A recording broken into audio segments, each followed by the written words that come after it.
Great to have you tuned to the network service of Radio Nigeria. The program is SPARK. SPARK is a program brought to you by the International Center for Investigative Reporting, supported by the International Budget Partnership (IBP), to tackle pressing issues in our nation around unequal maternal health care services, gender-inclusive agricultural support for small-scale women farmers, access to loans, among others. This program airs every Monday on the network service of Radio Nigeria by 5 p.m. I am your host, Joey Shekonojimo.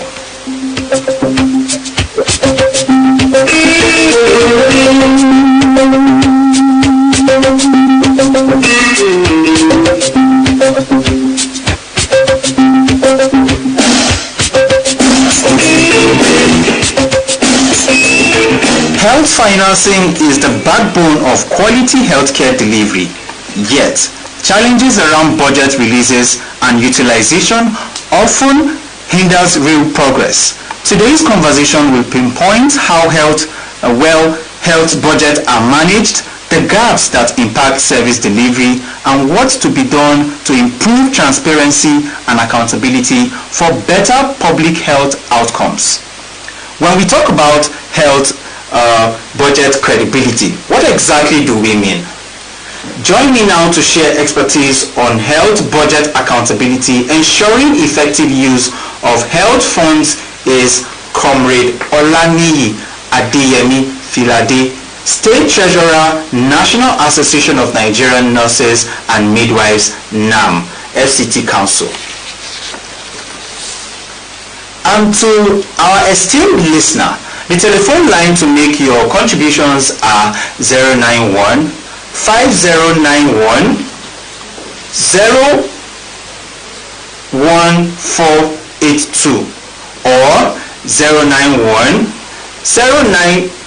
0483. I call the numbers again: 091 5091 0482 or 0915 091 0483.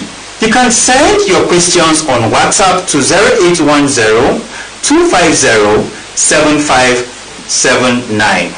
I call the number again: 081 0250 757. The ICIR. Don't forget to include your name and location. So to our guests, it's nice to have you on the conversation today. Thank you for having me. It's great to be here. So when we talk about health budget credibility, what exactly does this mean? Well, thank you very much for that question. When we talk about health budget credibility, we are simply saying that keeping promises. That is the way I summarize it, because when we talk about credibility, it means that we are ensuring that what is budgeted for is released and is spent on what is meant for. That's what we talk about when we talk about credibility in budget. So to the best of my knowledge, and when you have that, you find out that okay, the budget is well spent.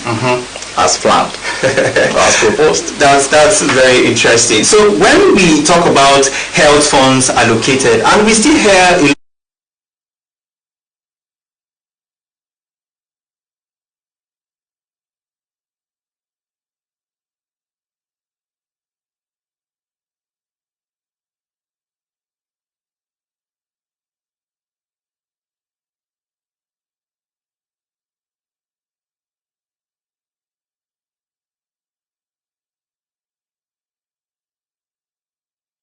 once the drugs are procured, it is expected to get to the hospital that is budgeted for.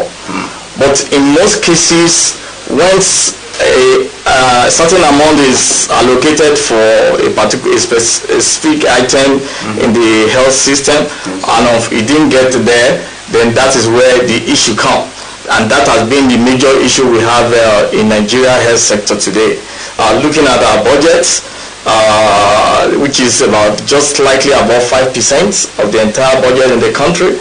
But the major question is these 5%, are they actually released? That's another ball game. Okay. And if released, do they actually get to the expected facilities they are budgeted for? Yes. These are the major things, and it's all about the bureaucracy in the system and the leadership failure in some areas, and that is where the biggest issue is. The budget process itself may not be the biggest issue, but even when it is budgeted, the little amount budgeted for, if properly utilized and released on time, yes, and it gets to the desired destination, the citizen will actually feel the impact. Yeah. But unfortunately, in most cases, certain amount is released. What is budgeted, what is even released may not even be half of what was budgeted. Yes. And at the end of the day, even half of what was even released will not even get to the desired destination. Yes. That is the biggest issue we have in the country. So, based on what you're saying, what I can make out of all of this thing you're saying is usually there is some either bottlenecks, for instance, how does the lawmaker get to know where the needs of this hospitals are, and how did they go? You're not a lawmaker actually, yeah, but you're a health worker. Yeah. Walk us through what usually happens before you even get the budget being passed, and then it gets accepted, and of course it has to pass through the credibility of the budget. And walk us through what some of the healthcare centers kind of like see as, maybe you give us drugs, we actually don't need drugs, we need some certain equipment to make our healthcare services better, or no, we need power in our healthcare service. So walk us through what is usually obtainable naturally. Naturally, in an ideal system, what is expected is that the budget process should start from the facility. Okay. Facility, the need of facility A may not be the need of facility B. Yes. Do you understand? Yes. And so it's always good you do the assessment the need assessment of each facilities. Yeah. And so if the budget process starts from there, the facility will be able to pass their need to the next level of the management, and it goes on like that until it gets to the ministry or agency or the department. Yes. Where the minister put the budget together and gets through the budget process until they eventually get to the National Assembly. Yes. And but in most cases, that is not the case in Nigeria. Without actually examining or doing the needs assessment of all these our basic healthcare facilities, yes, they just allocated what is they felt is the best for them. And in most cases, you find that some of the things they don't actually need are things that are supplied. Their basic needs are not actually being met. In most cases, these are some of the situations we have. In some hospitals, there will not be bed. Yes. But go to another hospital, you have excess bed. Wow. These are some of the issues that we have there. And in some hospitals you don't have mattresses, and in other hospitals you have adequate number of mattresses and other equipment that are needed for delivery of quality care service in the community. So before we go on a break, I want to ask you this question: how can citizens follow the money? Because budgeting, has to do with, a certain number has been allocated to this, and like you said, the need assessment has to be done and all of that. How can citizens be involved to following the money?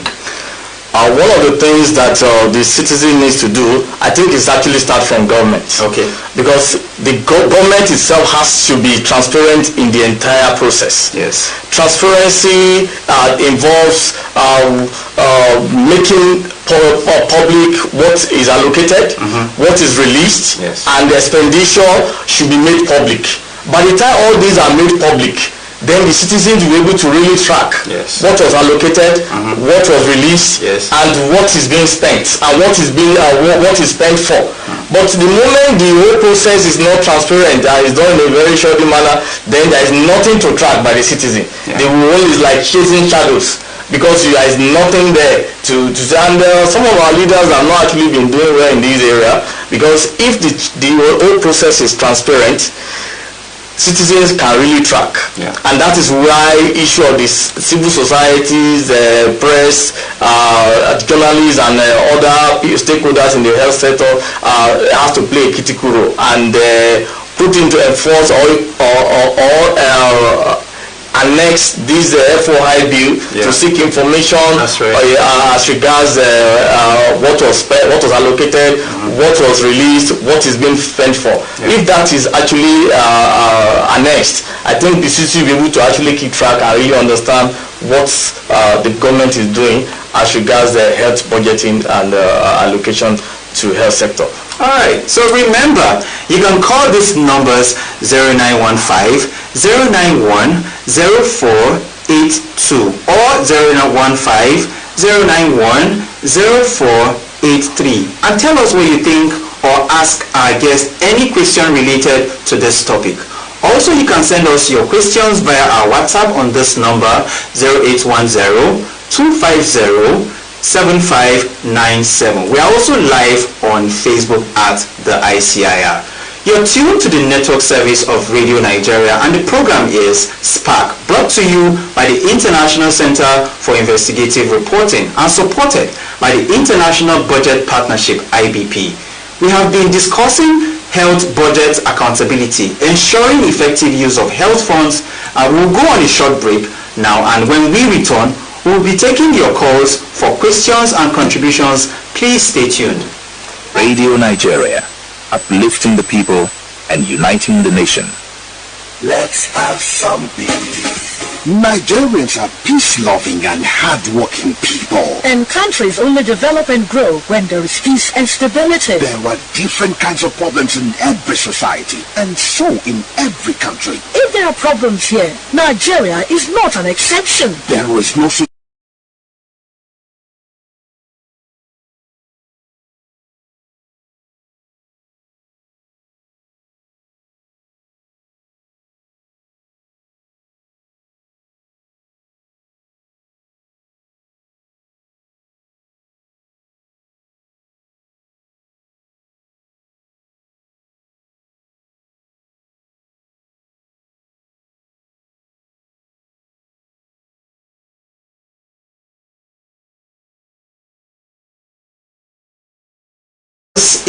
If you're just tuned in, this is Spark on the network service of Radio Nigeria, brought to you by the International Center for Investigative Reporting.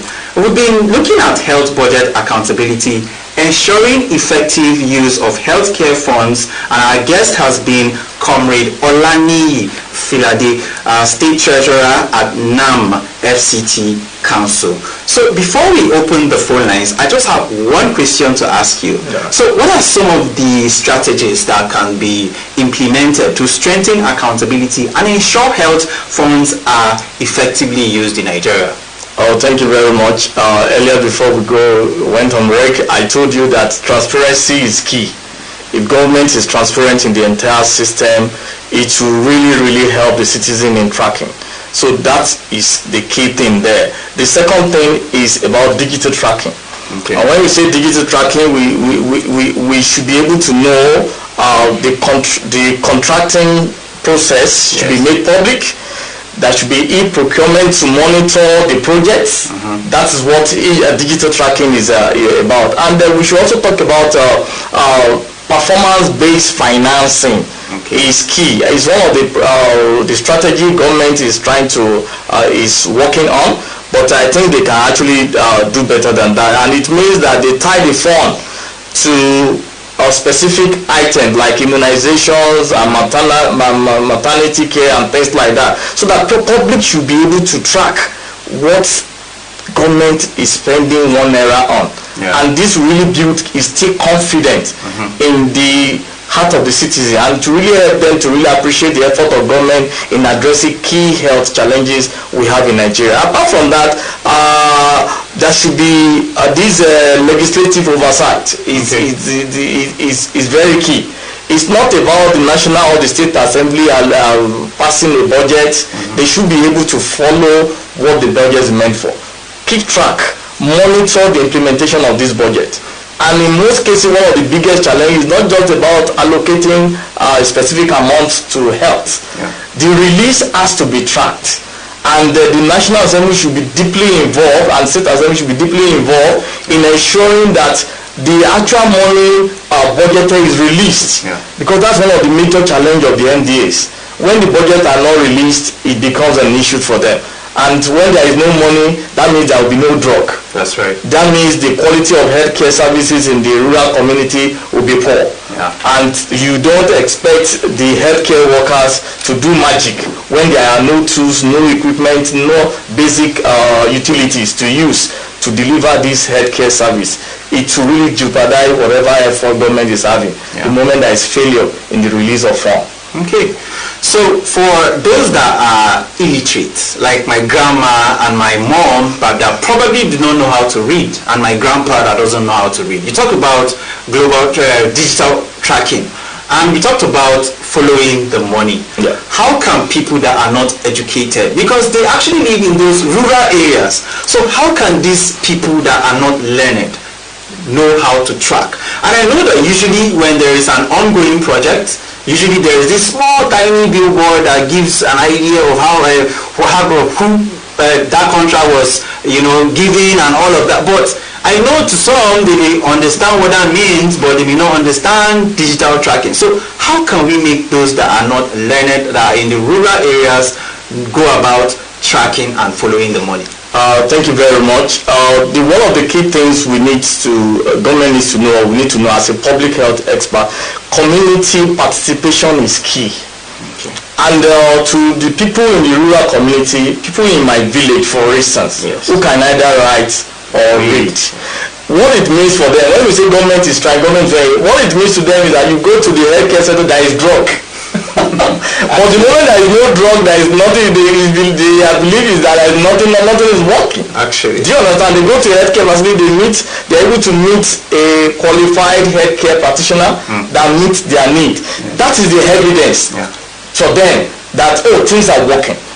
The budget is being utilized or spent as expected. But the moment they go to the whole people visit the facility, there is no drugs, no quality healthcare personnel to attend to them, and the moment they are not getting what they need, then it becomes an issue. But another thing they also need to do is that government also need to be sensitizing the public, doing some jingles, health education, sensitization, community mobilization. These are things that they can use to actually reach out to those with limited education that can neither write nor read, but people, they can understand their language. Because in most communities, many healthcare practitioners that are in the rural communities, they can speak the language, so they understand those languages, they know how they can give them health education, they know how they can actually sensitize them on some of the basic things they need to know, and things like that. That is the only way government can actually, those ones can actually be carried along. So whose role is it to educate people?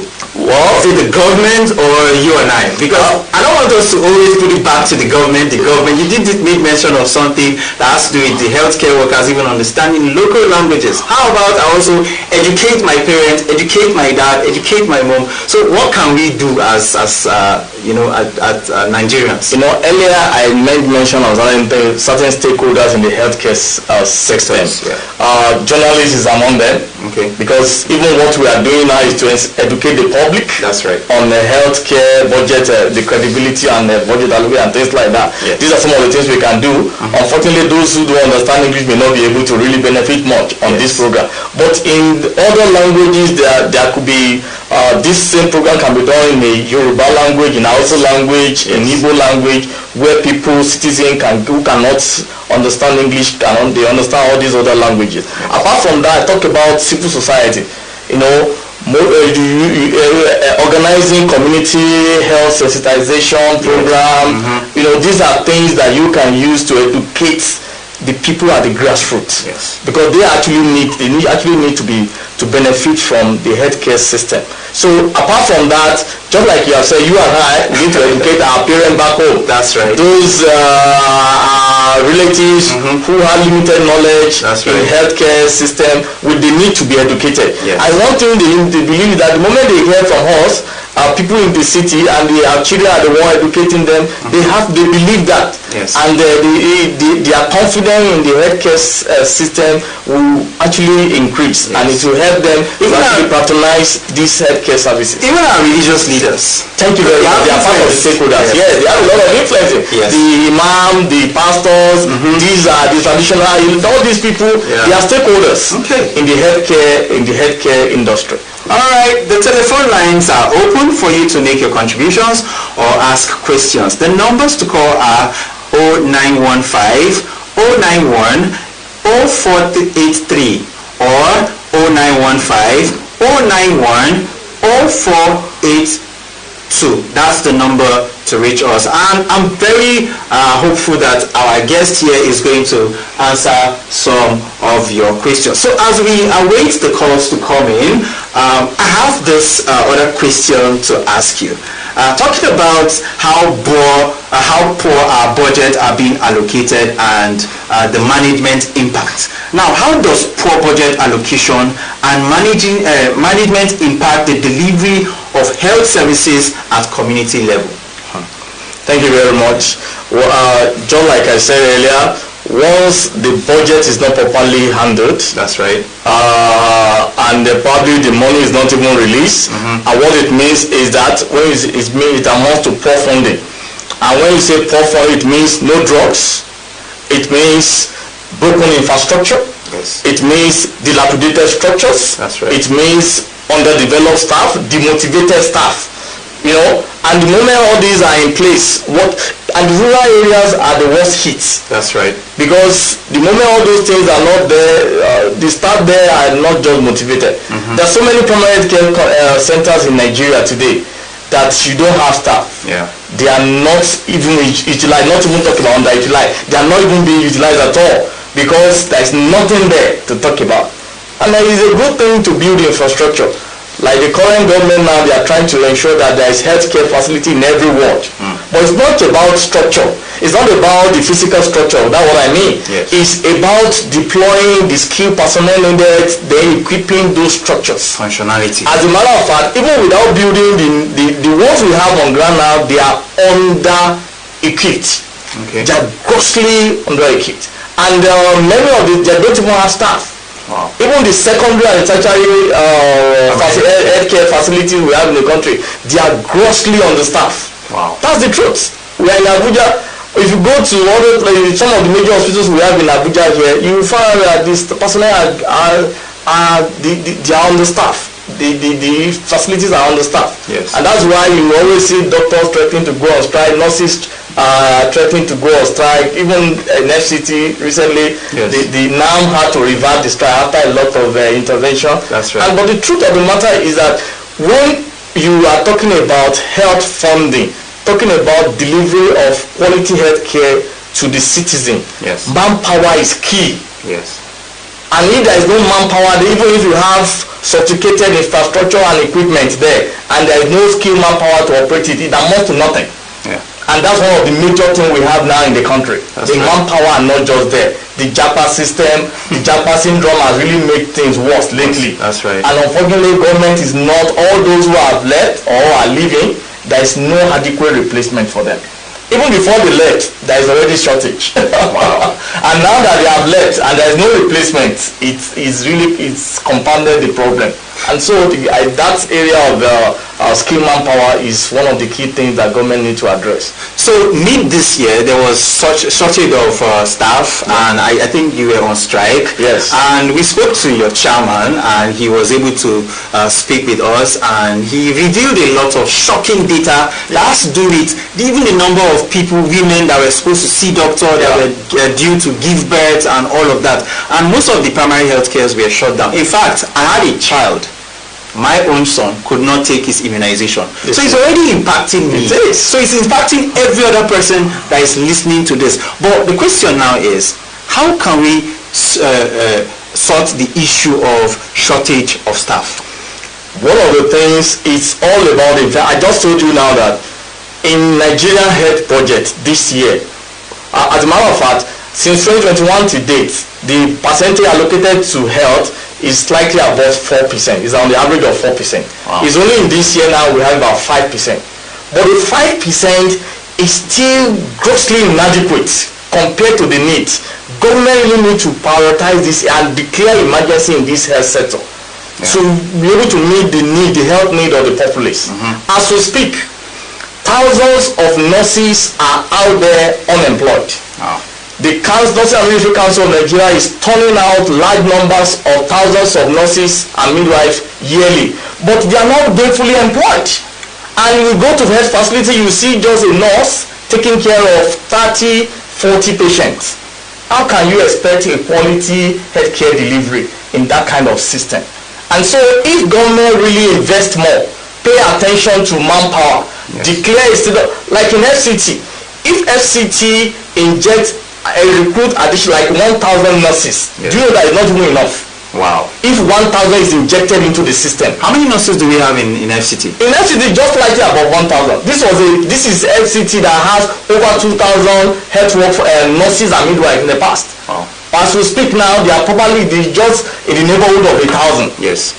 Compared to what it was 10 years ago, 10, 15 years ago, when we have close to about 2,000 or over 2,000 nurses. Yes. So you can now imagine, look at the growing population in FCT. That's right. And compare with the number of health facility we have, and compare with the number of quality nurses and midwives we have in the country. Yes. So you see that the few ones who are, they are overwhelmed. There is no doubt about it. And that's why emergency intervention is required in some of those areas if we are actually serious as Nigeria to address the health need of the populace. All right, listener, our guest is here. If you want to be a part of the conversation, you can call these numbers 0915 091 0482 or 0915 091 0483. That's the number to reach us. Don't forget that we are also streaming live on Facebook at the ICIR. So as we wrap up, because we're expecting your calls as we wrap up, how do we, whose responsibility is it, because, most of the local governments in Nigeria now have their own allocation. Yeah. So who should we now hold responsible? These are leaders that were voted in office in different LGAs and even in the federation. So who should we hold responsible? The truth of the matter is that our leaders are the people we need to also hold responsible, because we voted them in, and it's one of the key things they promised us during campaign period. For healthcare facilities owned by federal government, certainly the federal government is to be held responsible in that area. And for states, government general hospitals and a number of other the state government is to be held responsible. Yes. Then the primary health care, the local government are to actually look at the primary health care center. And luckily enough, and funny enough, the federal government is actually interested in primary health care center, primary health care services. Yes. And so more resources, more allocation needs to be allocated to the primary health care center services, so that the citizens can actually benefit on that. All right, thank you so much, and that is much we can take. Thank you so much for joining us today on today's program, Comrade Olaniyi Filade. As we've heard today, ensuring that every naira allocated to health reaches its intended purpose is vital for the well-being of our communities. By advocating for transparent processes and stronger oversight, we can all play part of this in improving healthcare delivery. Until next time, remember that strengthening health budget accountability is key to better healthcare for all. Many thanks to the studio manager, the producer Vivian Onowere, and the studio manager Mahmoud Abdullahi, the ICT Jonathan Eina, and the ICIR social media team led by Gobir Abdul and Israel, and of course Vincent. I am Joey Shekonoju Bushimbo. Join us next week Monday by 5 p.m. in the evening for another edition of Spark. Enjoy the rest.